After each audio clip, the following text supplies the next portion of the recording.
we will have full coverage from Thurles on Saturday of the All-Ireland Hurling quarter-finals.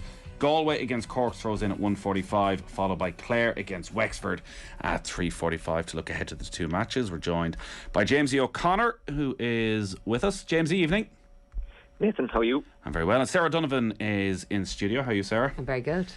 So, yet again, big GAA weekend, somewhat overshadowed by the farcical situation of suspensions and bans being overturned. And we got the news late last night that Clare's Peter Duggan and Rory Hayes and Galway's Keenan Fahey have all been cleared to play due to technical flaws in the disciplinary process, which Jamesie is going to run us through now. Jamesie, tell us all about these technical flaws. Nathan, I wish I could, but it seems that, listen, it was a procedural thing.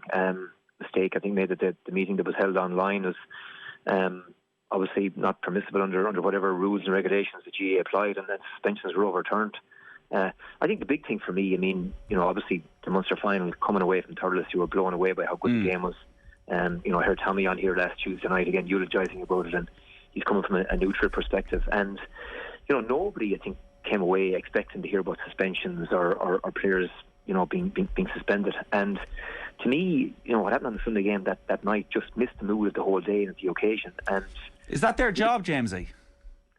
I don't think it is, Nathan. I mean, I think, listen, if you're going to highlight foul play, I think number one, you have to look for everything that happened in the game, and were there comparable incidents that weren't highlighted on Sunday night?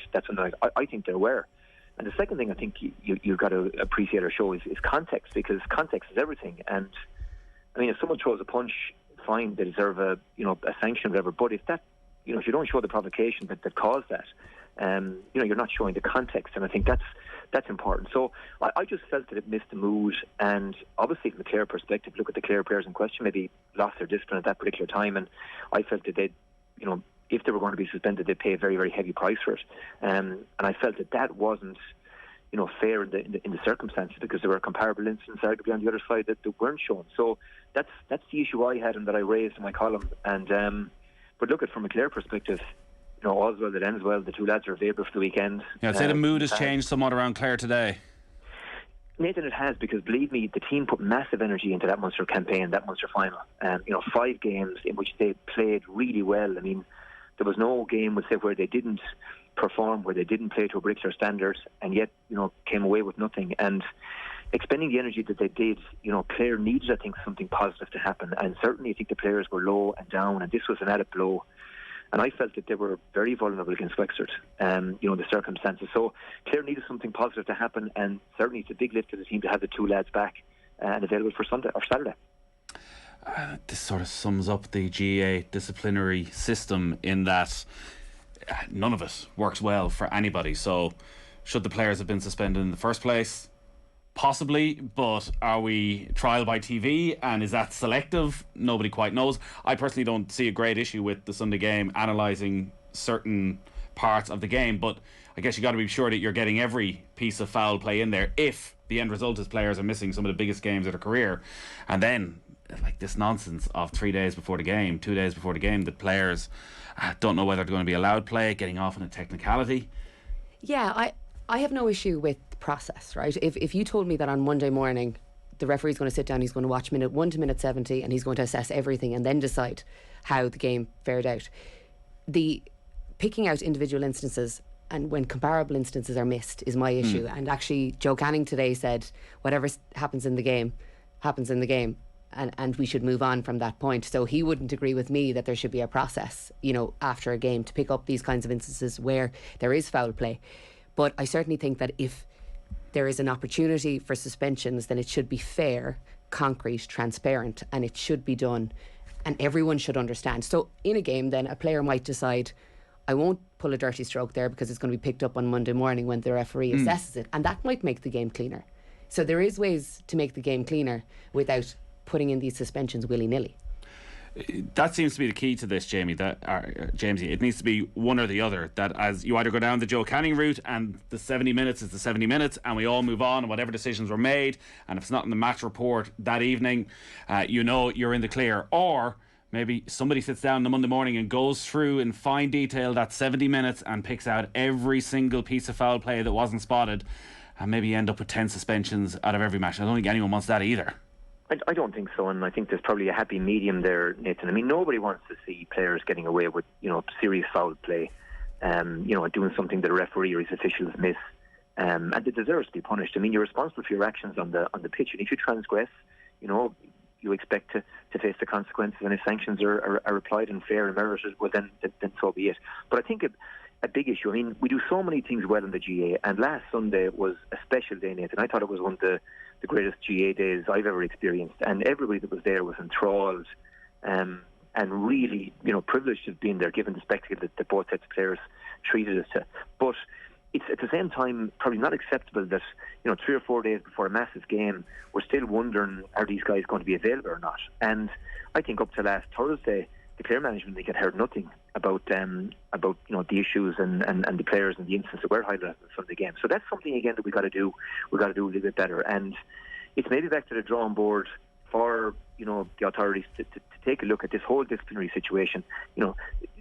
Do we just need to speed things up as well and get things looked at on the Monday and clear up any issues that might have been there, so that managers and players can plan and know who's available, who's not available, and so on. And as you said, Nathan, like it's 3 days up before the game, and only now do the Clare guys know, or does Brian Lowe know who's available, what team he can pick, and from a player's perspective as well, it's probably a little bit unsatisfactory. It gives them a good headache though, because having Rory Hayes and Peter Duggan available is a game changer. And Jamesie's right, Clare were vulnerable. I felt they were vulnerable against Wexford, because if Rory's not available, then there's possibly not somebody able to pick up Rory O'Connor. That Wexford inside line is potent.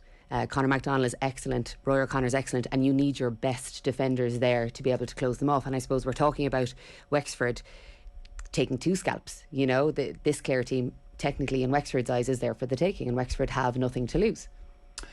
I'm surprised, Jamesie, by that thought process. And maybe it's totally based on Peter Duggan, Rory Hayes possibly missing the game, because Clare were so good in the Munster final. They pushed a Limerick team that we think are right there amongst the greatest of all time, right to the wire, that the disappointment of that, like the mental anguish of that, was going to be something incredibly difficult for them to overcome. Is this pure skill set of this Clare team not several steps ahead of where Wexford are right now? I don't think so, Nathan, because you could make the case that Wexford are arguably the best team in Leinster. I mean, they drew with Galway, playing pretty poorly for the most part for long spells. Obviously, were poor against Dublin, 15 wides, missed scoreable frees, butchered a couple of really goal shots. You're not making a great case for them being the best team in Leinster here, Jamesie. Missed a penalty, and then went to Nolan Park, Nathan, when their backs were to the wall, their season was on the line, and they ground out a victory, and were full value for that on the night. So, if they hadn't dropped the point to Westmeath, they'd have been in the Leinster final. So I don't. From what I've seen of Wexford this year, they came to Ennis in the league in the spring, Nathan, and got a really good win and played really good hurling and played really well. And I thought that under Darragh Egan, this is maybe a slightly more adventurous Wexford team with good players. Rory O'Connor was excellent that day in Ennis, and they just didn't fire in those first couple of games against Galway and against Dublin in Leinster. But certainly against Kilkenny, they were really impressive. I was down there that night, and they put their bodies on the line. At the end, Liam Ryan, Damien Reck would throw themselves at the ball. Rory O'Connor, we know what he's capable of. Having chin back was massive. But McDonald has been really good in patches, and they got all the defensive matchups right. So they're coming in a different place with lots of confidence. Took care of business last weekend down in Tralee, and I don't think that Clare can afford to have an off day the weekend, play poorly, and it'll be good enough to win. I think Clare will have to certainly play to the standard they played in the previous matches. Now, if they do that, if they can manage to do that, I think they're good enough. I think they have more firepower. I think Torres would suit the athletic forwards that we have, and I think we'll do it. But not playing poorly, and that was the worry I had, Nathan, particularly given the energy we expended. Could the lads get back up again for another big game? It's asking a lot, isn't it, for Clare to go, say, 6 games on the trot now, delivering big performances, and that's, I suppose, another worry. As a manager, you're thinking, Tony Kelly has to have a bad day sometime. I don't Does think Tony has to have a bad day. Now, what I will say is Peter Duggan didn't have the best day in the Munster final, so there is options there. And Shane O'Donnell, while he was industrious in terms of his movement, he didn't shoot the lights out. So there's possibles there. I don't think Peter and Shane would have said they had their best games in a Munster final. So there's definitely more in them specifically. I thought Tony had to do a lot of work that particular day against Limerick. I would have just looked at it that, and listen, sure, the disappointment is huge when you put in such a mammoth effort after, you know, a pretty gruelling Munster Championship, that to have gone toe-to-toe with the best team in the land and to have done it again in a Munster final, you prove a lot to yourself. For a team like Clare who are still progressing. I agree. I suppose my concern is that we saw Waterford do really, really well in the league. Sorry about that. You're grand. We saw Waterford do really, really well in the league, put up some big performances, and then capitulate. You can't designate for those kind of blow-ups, you know, and that's probably Jamesie's concern as well. Jamesie, you know, you look at how good Waterford were for an extended period of time, and then it went up in smoke. Yeah, and it's not got Hurling there, and you know, like, you can't afford a bad day at the office at this stage of the season. I mean, you know, one below par performance, where you're flat, the energy levels are low, and you pay the price for it, particularly against a team that's coming in with their tails up, and I think in a good frame of mind. So that was the worry, and is the worry for me, that, you know, players' energy levels maybe aren't where they were through those 5 matches in Munster.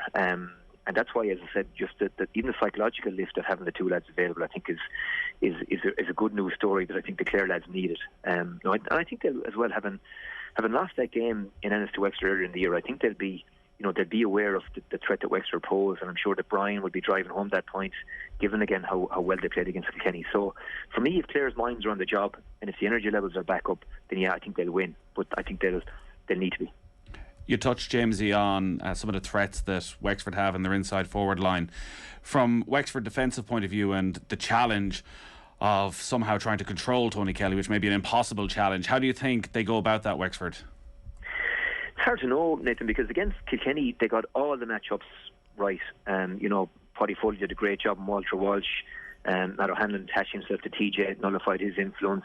Liam Ryan was rock solid on the edge of the square, and they just got the matchups right. And tactically, Diarmuid O'Keefe kind of sat back, almost as an auxiliary kind of wing back on the kind of left side of the defence, and it kind of nearly took away that half of the pitch. So when Kilkenny defenders were looking to hit the ball, O'Keefe was blocking anything down that kind of right channel as they looked, and the Wexford defenders more often than not stood on the left side of the Kilkenny forwards, and Kilkenny reverted to type and really went route one and got very direct very early, and it, you know, played into Wexford's hands.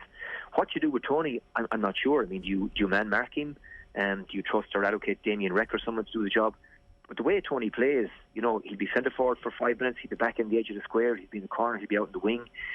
When he goes out to field and to take frees, he stays out. So he does create headaches. And even against Tipperary, you know, while he didn't shoot the lights out in general play, the fact that, you know, he's dragging defenders out of position, he's creating space for the rest of the forwards. And hopefully, you know, we saw Mark Rogers, who's a guy we all rate very highly in Clare. He played an extra time in the Munster final.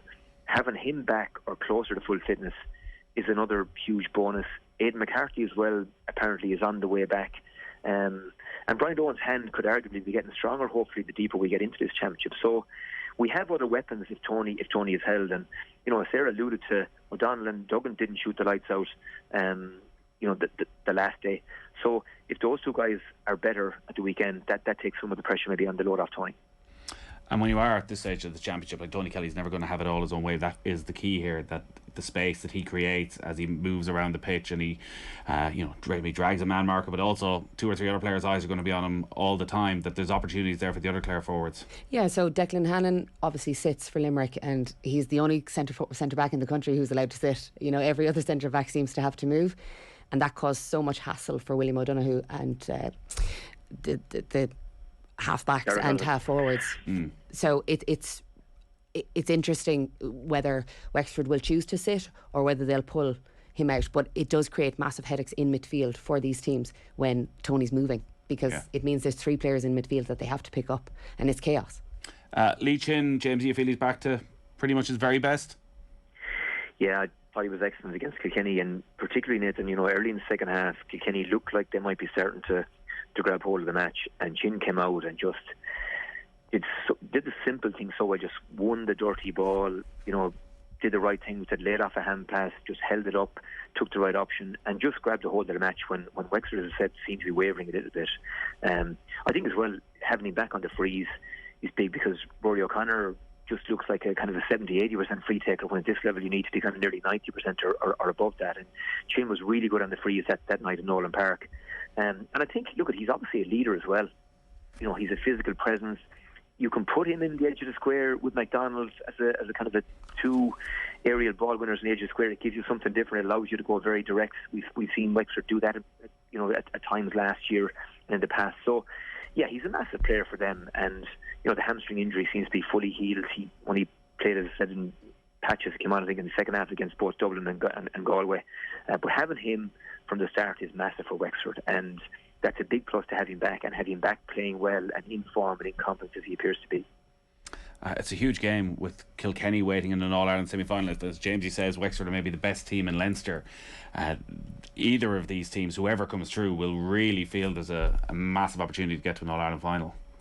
I think from the country's point of view, we probably all want to see Clare in the semi-final, but the All-Ireland Championship is knockout, and you know the last 6 teams that are left are there on merit, so it's anyone's. And equally, Kilkenny won't have any issue with who comes through, because they've had 4 weeks now, and we're talking about expending energy, and there's a lot of energy being expended over these quarterfinals and the previous games. So I think Kilkenny are in the best position for whoever does come through. Just before we move off the game, we do have a text in about the suspensions or non-suspensions. What's the public's obsession with suspending players? The referee set the parameters of that game early on, and everyone raved about how great it was. Then they wanted retrospective sendings off. It makes no sense. Nobody was hurt. If both the Clare players were sent off in the day, you couldn't really argue. But in this case, it's like entrapment. And that's a fair point, actually, Jamesie, that a referee does set the parameters quite early as to whether he's going to pull everything up or whether he's going to let it flow, and the players get into that mood then. And if you're then saying afterwards, well, actually, while he might let it flow now, we're going to pull you up in 48 hours time, it sort of changes the dynamic in a pretty negative way. It does, yeah. And and to me, the game was played in such a positive spirit. I mean, there was no quarter asked or given. It was unbelievably physical. It was unbelievably intense. Fellas gave it absolutely everything. And as I said, the fact that suspensions were suddenly been talked about, a couple of days after, I think it just missed the mood of the game and the day and the occasion.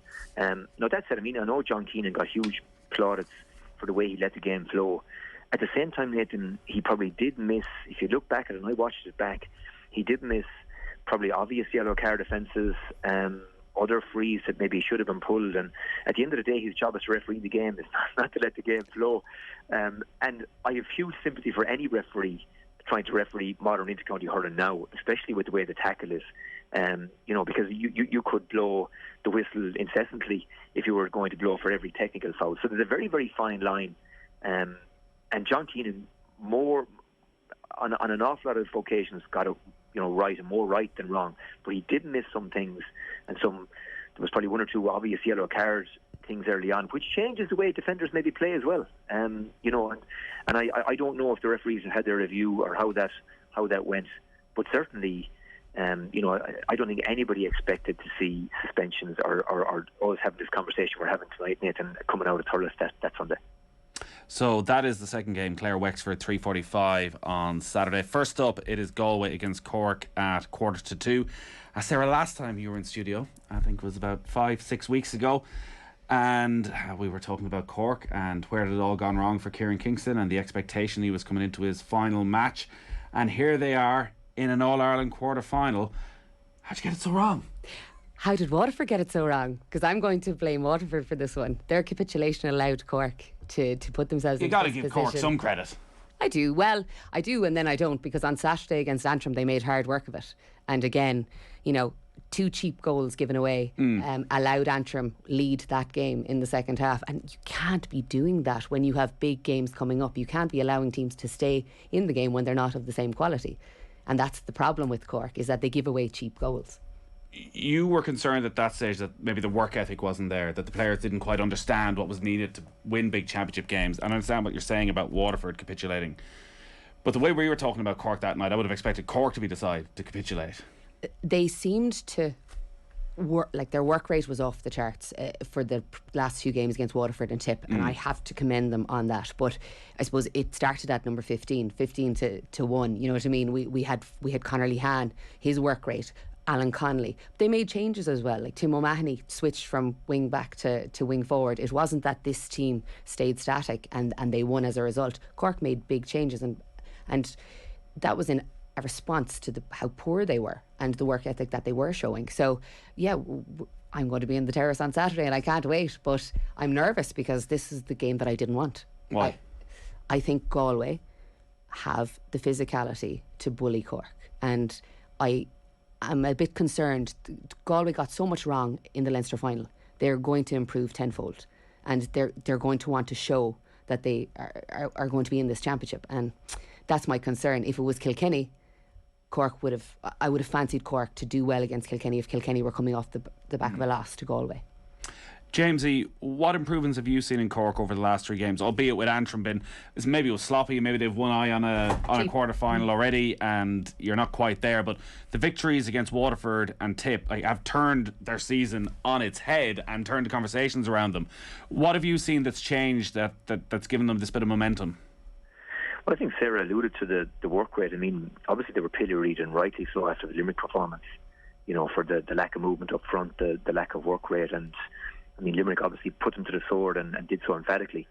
I was at the Clare game in Thurles as well, Nathan, and I thought Clare played really well that day. Now, I know the margin was only 2 points, whatever it was at the end. It was it didn't reflect in any way, shape or form probably the margin between the teams. But I thought Clare were better that day than they were against Tipperary, and they were excellent. So from a Cork perspective, the questions were really asked. Their backs were to the wall. And it was a question of, how were they going to respond? Were they going to come out fighting, or was it all going to end in Walsh Park? And I think, they've been granted a second chance. And you could argue that, look, they created themselves. They did the hard part. They went down to Waterford. They got into the trenches and, worked their backsides off and got their rewards for it. And they're a very dangerous team for me, Nathan, because we know the skill level, we know the pace, the athleticism that's in that side. And if they get to Croke Park, they're I think the last team that arguably anybody wants to see coming. And I think nearly by default Kieran Kingston is getting closer to his strongest starting 15. Tim O'Mahony up front gives him something different. He asks a few more questions. He's capable of winning the ball and holding it up there. Mark Coleman at wing back again is probably in his best position. Dara Fitzgibbon, who had no form earlier in the championship, suddenly appears to be motoring really well in the middle of the field again, and he's an important player. Luke Meade gives him that balance. Another kind of worker, a guy that gets through work that's vital to the team and often goes unseen, but you miss it when he's not there. So I think Cork are in a much better place. And in Connolly, Nathan, Cork have a forward in the mould of John Fitzgibbon of old, Jodine, a poacher, a finisher, and a guy who's only got green flags, I think, in his mind most of the time. And he's a dangerous player and a guy that's going to take watching at the weekend. Now, if Galway come out and decide they're going to wage war, which I think Galway should, and I think they're going to have to, and I think it's quite likely that that's the approach they take, given how flat they were in the Leinster final. That's a different story. Cork will have to match that. But if it turns into a shootout, for me, there's only one winner, and that's Cork. And therefore, Galway, for me, it's imperative that they don't make it that kind of a game, because I don't think they have the firepower to go toe to toe with Cork if it's that kind of an open, free flowing, high scoring game. But if it's attritional, if it's physical, if it's tough, if Galway, make life very difficult at the back and there's loads of bodies back there, then it becomes a different story and a much more 50-50 game and hard to call. Henry Shefflin would have learned a lot through his career from a manager that if had a team that were flat on one occasion, when they came out next time, generally it was all guns blazing and ready for war. But there must be concerns in Galway, because it's a very different scenario from Clare and the huge emotional effort they put into that Munster final. There was nothing in that Galway performance. The only talking point was the Cody Shefflin handshake. It was a really dour Leinster final. They only scored 17 points. They need a pretty dramatic improvement, and quickly. They do, and Henry Shefflin said they had no punch outside of Conor Whelan up front. Their midfield was their big issue, and Tom Monaghan was replaced on 44 minutes, by Jason Flynn. And I suppose that's the area where Cork are more settled. I would say that Galway's full backline is more settled than Cork's full backline. There's peaks and troughs in both teams.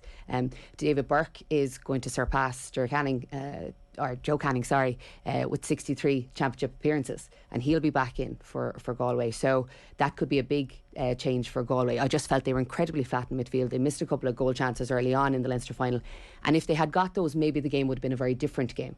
But they just seemed to get more and more nervous, and I know I felt that Henry was very nervous himself on the sideline and quite exasperated every time they panned to him on the big screen. And I wonder, does his demeanour need to change for the players? Because as a player, if I'm looking out at the sideline and my manager's exasperated, then I'm getting more nervous and missing more ball, you know. Yeah, I hadn't massively noticed that, Jamesie, but it's an interesting point that if the greatest player of all time is on the sideline looking disappointed at you, it might have an effect on the players on the pitch. Yeah, well, I mean, I think sometimes, teams take their tone from the manager. I mean, like the team I played with, Loughnane, was the touchstone, and, we kind of probably reflected his personality in some respects. And I think Brian Lohan, certainly the Clare team are playing for him and playing with that, massive work rate and energy and honesty of effort. But yeah, Henry just has to have been disappointed with how flat they were in the Leinster final, and with some of their play, particularly up front. And as Sarah said, 17 points is not going to get it done. I mean, you've got to be hitting close to 30, to win these big matches now. And Galway barely surpassed probably half what you need. So is that game how obviously it's relevant? It's their last match, but how relevant do you think it is? Because Kilkenny obviously defensively, that they were very strong, and it felt as though maybe they were preparing for a bigger challenge later in the summer, and just how they tried to shut the whole thing down. That's not really Cork. No, and Kilkenny probably got the matchups right, but from a Galway perspective, obviously Conor Whelan is the go-to guy now, and the Fulcrum, and capable of causing havoc in there. But Brian Concannon has no form. Conor Cooney's been inconsistent. Joseph Cooney, again, what's his best position? I mean, they're better off with him in the middle of the field. Tom Monaghan was poor the last day. And I don't know, again, if Galway are as potent an attack as they would have been, back, say, in 2017, 2018. So, for me, there's still a lot more question marks about Galway. And I'm not quite sure still how good Galway actually are. And I think Cork, as well, are younger. If you look at, even the Galway 2017 side, I mean, they still have the same faces: Grove McInerney, Joseph Cooney, Conor Cooney, David Burke back, Johnny Cohen may play some part. And I just think, there's a lot of miles in some of those Galway clocks. Cork are younger, more athletic, more energy, arguably. And as I said, if it's an open game, for Cork, they're allowed to play that running style, that running game. If they get that going, I think they'll win. But that said, too, Nathan, when you play as poorly as Galway did a couple of weeks ago, and as a player, you want to burn that, and the best way to burn it is to come out with the right attitude, the right approach, and wire into the next game and the next opponents. And I think, as I said, you'll see Galway bringing the aggression, bringing the heat, bringing the intensity, and Cork are going to have to match it. And if Cork do, I think they're the better hurling team, and I think they'll win. If they don't, then all bets are off. And if Whelan, can cause some questions and pose some problems to that Cork full back line, then it's very much game on. On Jamesie, give me your two winners. Clare and Cork, Nathan. All right, Sarah. Clare and Galway.